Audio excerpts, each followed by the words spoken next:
নমস্কার, আপনারা দেখছেন টিভি24 বাংলা। সঙ্গে রয়েছে আমি সুস্মিতা। আর হার্ট সেটের বিশেষ এই পর্বে আমার সাথে রয়েছেন বিশিষ্ট আইনজীবী আবু বকর সিদ্দিকী মহাশয়। নমস্কার দাদা, আরও একবার আপনাকে স্বাগত আমাদের স্টুডিওতে। ধন্যবাদ।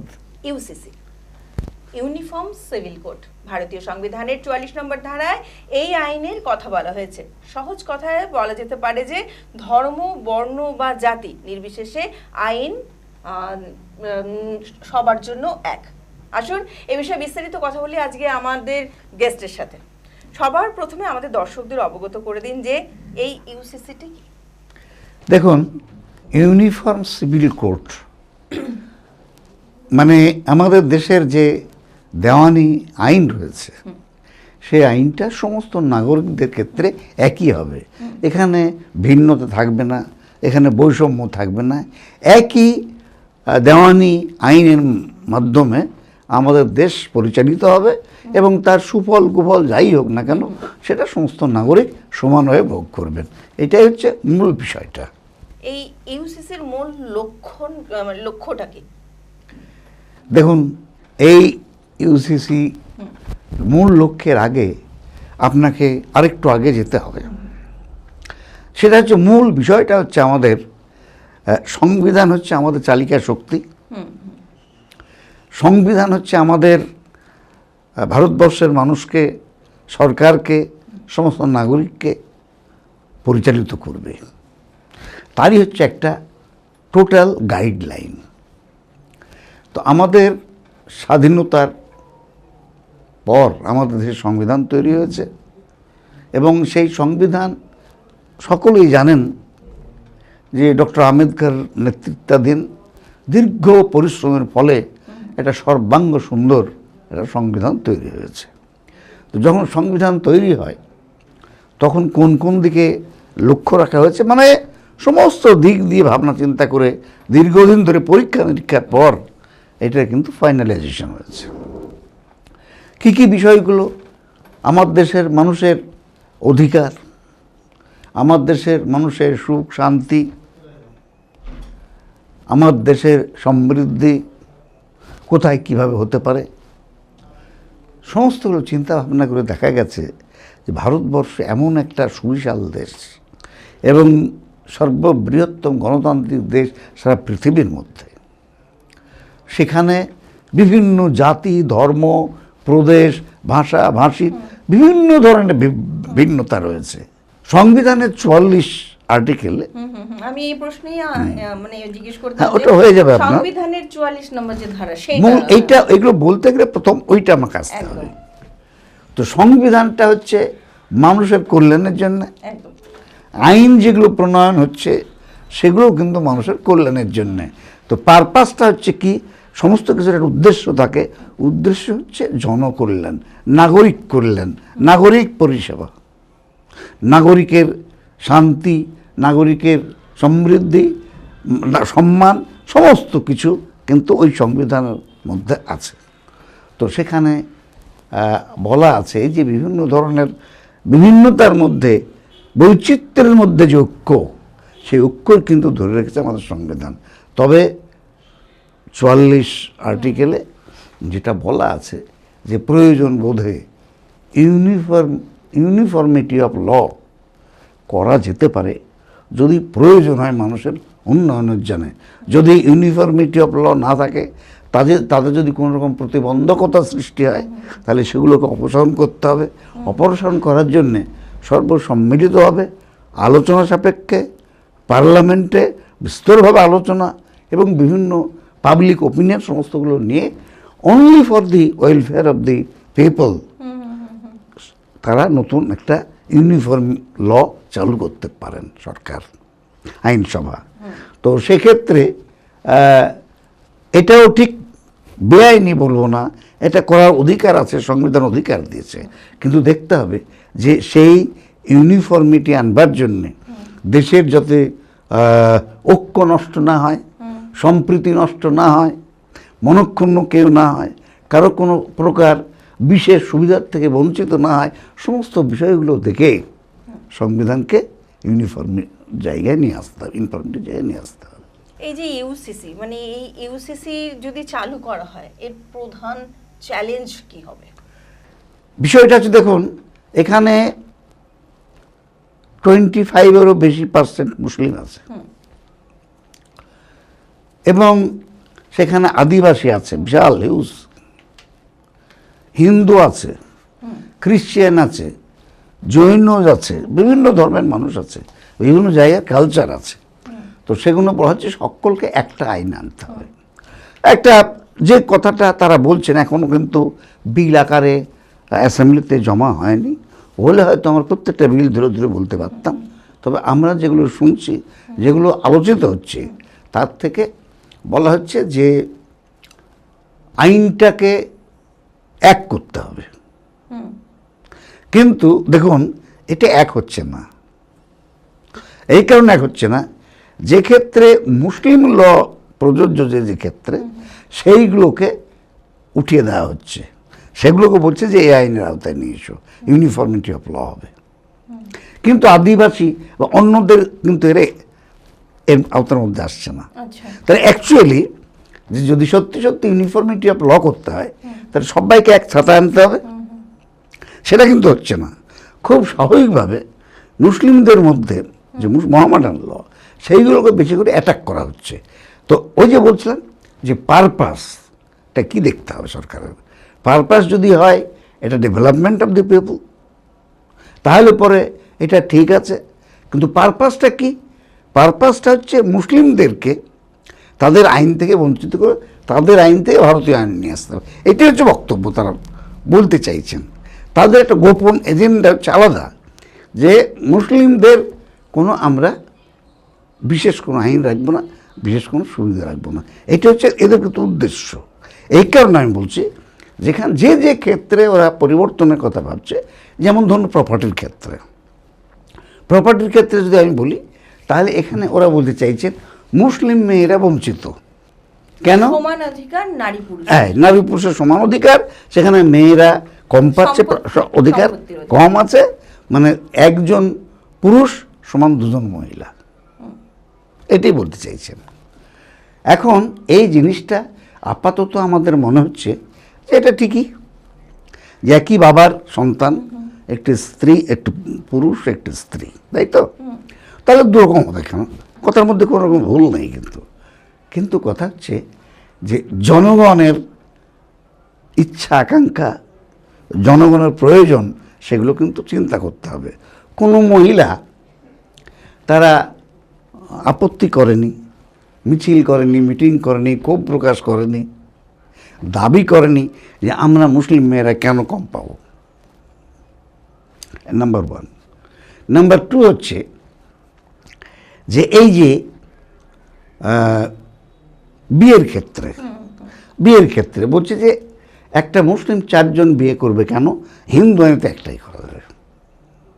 কথা ঠিক, কথার মধ্যে কোনো ভুল নেই। কিন্তু এরা যেভাবে ব্যাখ্যা করছেন, এগুলো একটা মূর্খতা। কোনো আইনে নেই, কোনো শরীয়তে নেই যে একটা মুসলমান 4টে বিয়ে করতে পারবে, এটা নেই। কিন্তু প্রভিশনটা কি আছে? প্রভিশনটা হচ্ছে একজন একটা ওয়াইফ থাকবে। বিয়ের উদ্দেশ্যটা কি? সংসার সর্বাঙ্গ সুন্দর করা, শান্তিতে একে অপরকে দেখবে, তাদের সন্তান সন্ততি নিয়ে একটা সুন্দর একটা পরিবেশ তৈরি করবে, তাদের মধ্যে থাকবে মায়া, মমত্ববোধ, সমস্ত কিছু থাকবে। কিন্তু দেখা গেল একটা মেয়ে বিয়ে হলো, তাদের সংসার জীবনটা একদম অসুখী হয়ে গেল, বা একেবারে রুগ্ন। মানুষের তো একটা পুরুষের বায়োলজিক্যাল নিড আছে, একেবারে রুগ্ন, সব ব্যাপারে সক্ষম, বিয়েটা হয়ে গেছে। সেই পুরুষটা কি করবে? সেই পুরুষটা ব্যভিচারী হয়ে যাবে। ভাবুন আপনি, এটা ব্যভিচারী হয়ে যাবে। তার অন্য মেয়ের দিকে চোখ থাকবে, অন্যের সঙ্গে বসবাস করতে ইত্যাদি সামাজিক অপরাধে ও যুক্ত হয়ে যাবে। টু অ্যাভয়েড দিস থিং, সেখানে বলা হচ্ছে সেকেন্ড, তাও with the consent of first wife. এরকমভাবে নতুন যে আইন বলি, নতুন আইন যারা বলছে একজন থাকবে। বিষয়টা দেখুন আপনি, দুটো পাশাপাশি আমি আপনাকে বলছি। হিন্দু মেয়েরা আগে কখনো কিন্তু কোনো পৈতৃক সম্পত্তির কোনো ভাগ পেত না। কিছুই পেত না।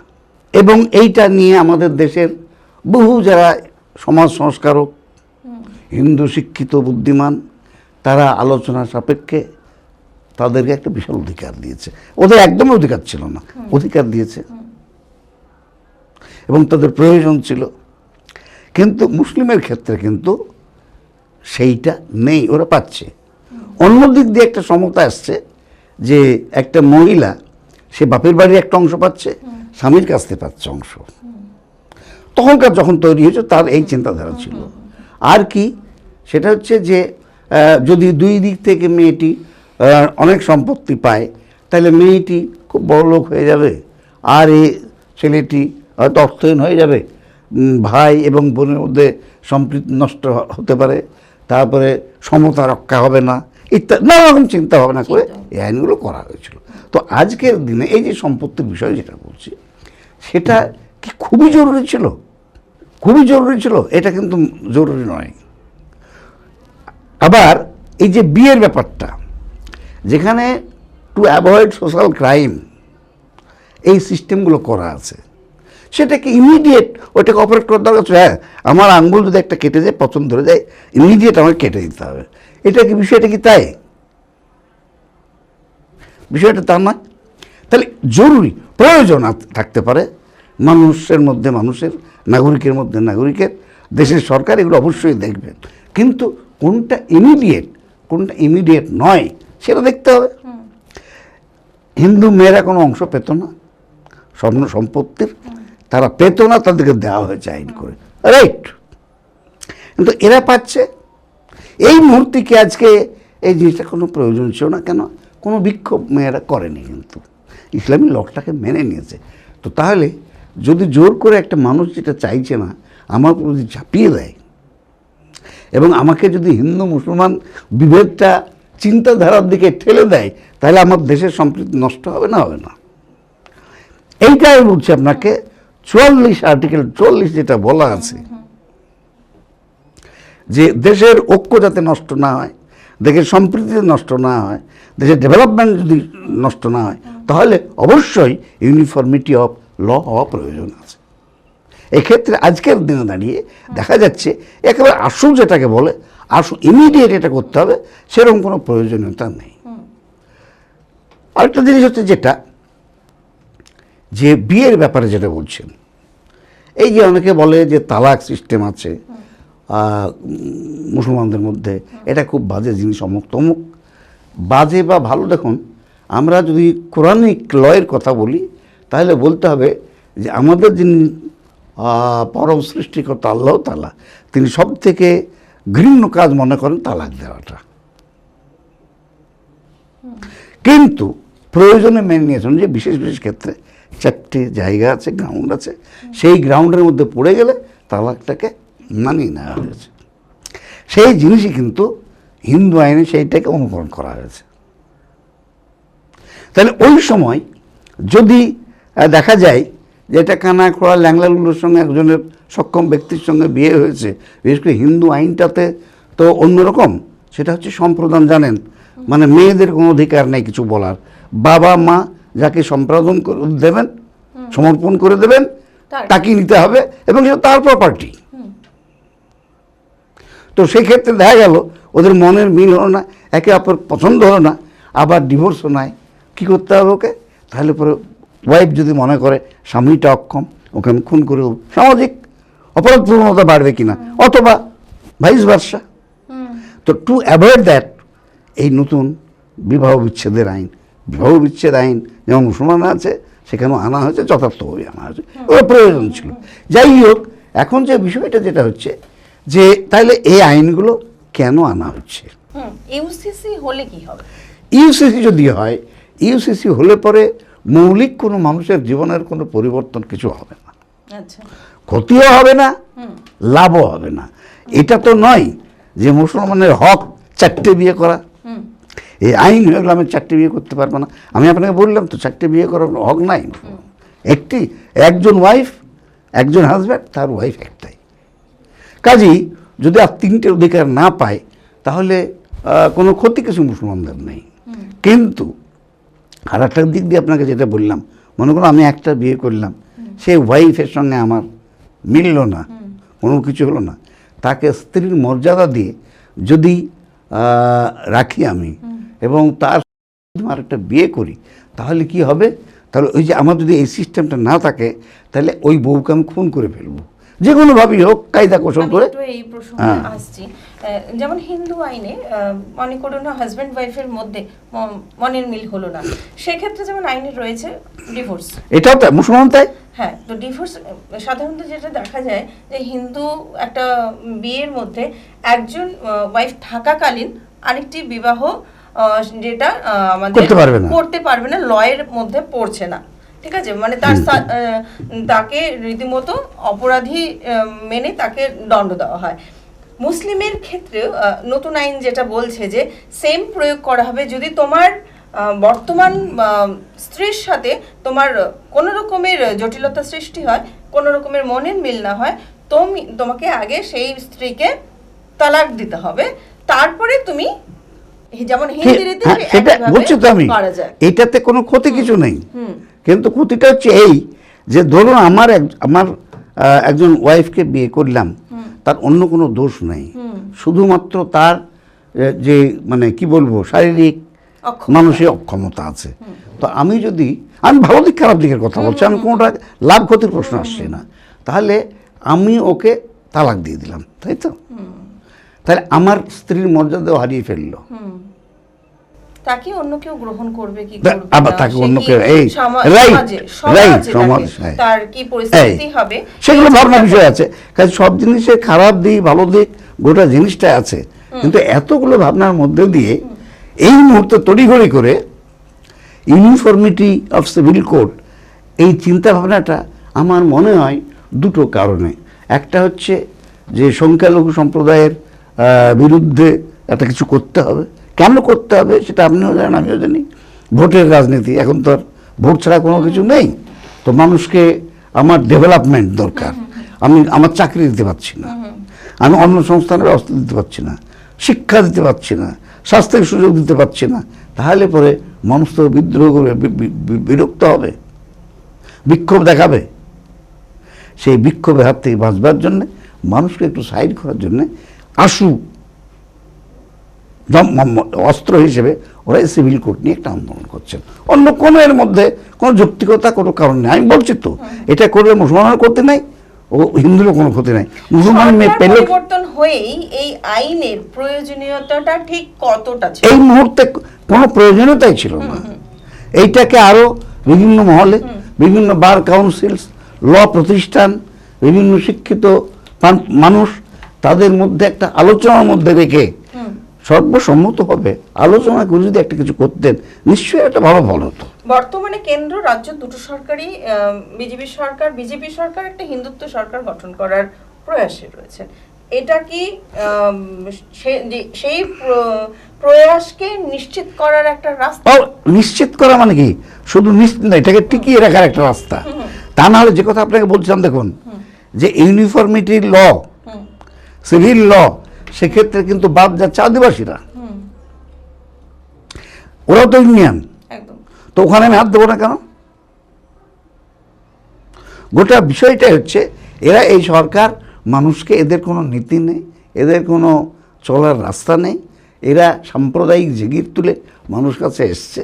আপনি দেখুন, কেননা আসার সঙ্গে সঙ্গে কোনটা না ওই ওয়াকফ আন্দোলন, ওই 3 তালাক, ওই খোলা তালাক ইত্যাদি, এর বিরুদ্ধে যত রকম আইন শুধু এটা পাস করছে।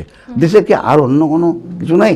কম্পালসারি এডুকেশনের আইন করেছে কি? ধর্মীয় স্বাধীনতার উপরে রাষ্ট্রের বল প্রয়োগ কতটা অধিকার? না, শুনুন, এটা ধর্মীয় অধিকার, এটা যেমন তেমন এটা কল্যাণমূলক হওয়া চাই। তো আমি যদি প্রমাণ করতে পারি এটা অকল্যাণ হয় মানুষের, তাহলে আমি ওটাকে কেন মানবো? আমি তো ওটা মানবো না।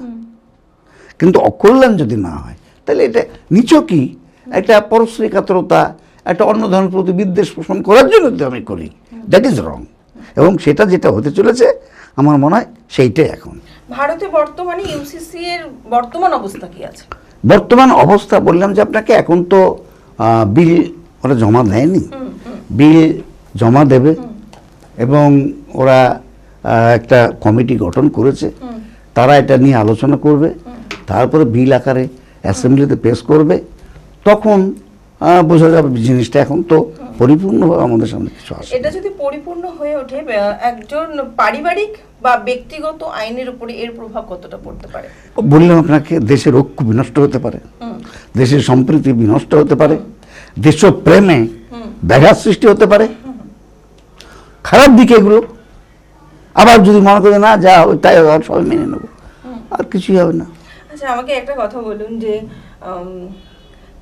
একসময় 3 তালাক প্রথা ছিল, যেটা 2017 সালে বিল পাস হয়েছে। 3 তালাক নেই এই মুহূর্তে, ঠিক আছে।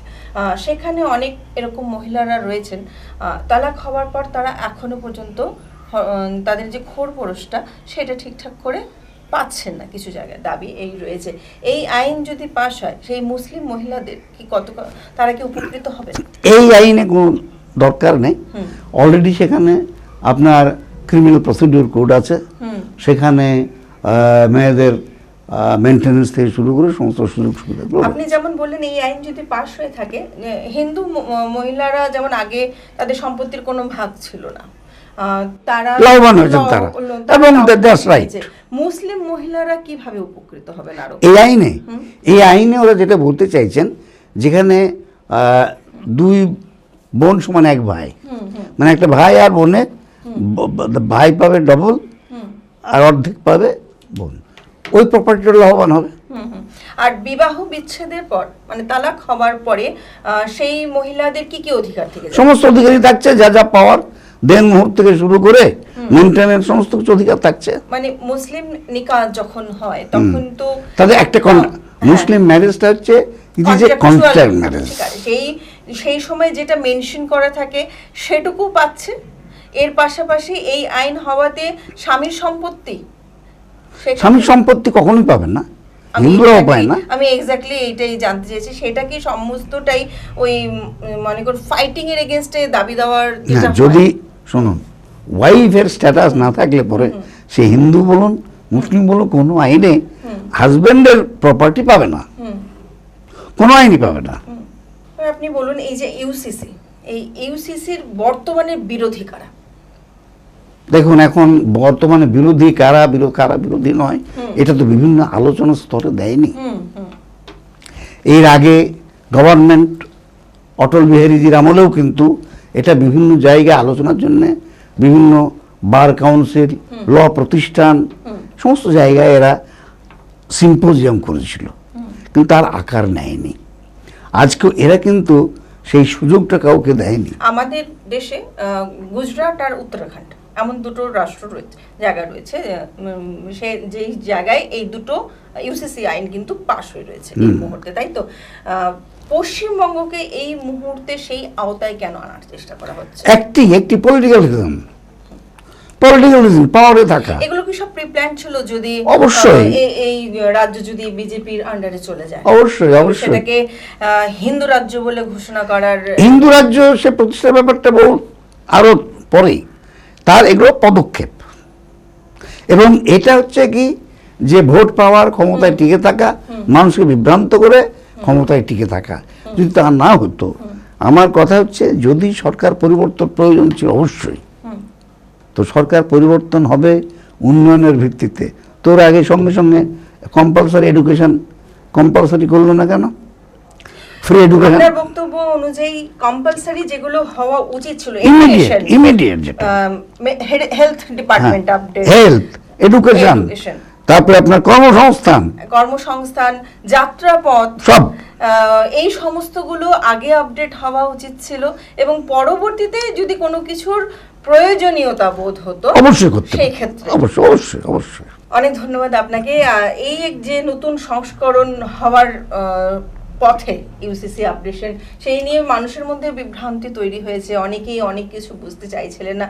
আমি আশা করব আজকের আমাদের এই হট সিটের এই অনুষ্ঠানে যারা আমাদের এই অনুষ্ঠানটি দেখছেন তাদের কাছে বিষয়টা অনেকটাই ক্লিয়ার, তাই তো? আজকে অনেক ধন্যবাদ আপনাকে আপনার মূল্যবান সময় দেওয়ার জন্য।